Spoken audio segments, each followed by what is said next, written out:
Hello, my dear viewers. I am Mana Viswa Political Review.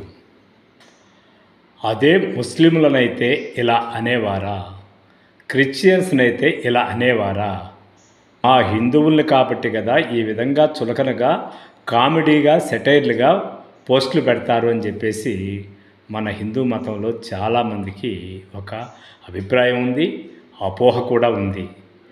నిజానికి హిందూ మతం అంటే చాలా సహనంతో కూడుకుందని ప్రపంచవ్యాప్తంగా పేరు. అయితే ఇతర మతాల చూసో లేకపోతే మన మతం ఉనికి కాపాడుకోవాలనో ఏది ఏమో కానీ ఇప్పుడు ఒక చిన్న సెటైర్ వేసిన తట్టుకోలేని మనస్తత్వంతో హిందువుల వైపు ఒక రకమైనటువంటి భావోద్రేక భావాలు పెంచేవాళ్ళు తయారవుతున్నారు. ఎవరి మతాన్నైనా కించపరడం ఎంత తప్పు, ఎవరి మతంలోనైనా మనము అపోహల పడి ఉద్రేకపడడం కూడా అంతే తప్పు.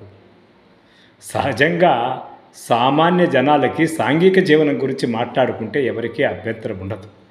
ఏ మతమైనా మతం గురించి మాట్లాడుకోవడం అంటే ఒక మత్తు మందుని తలకెక్కించుకోవడం లాంటిది అనేది ఎవరు ఎప్పుడు గ్రహిస్తారో అర్థం కావడం లేదు.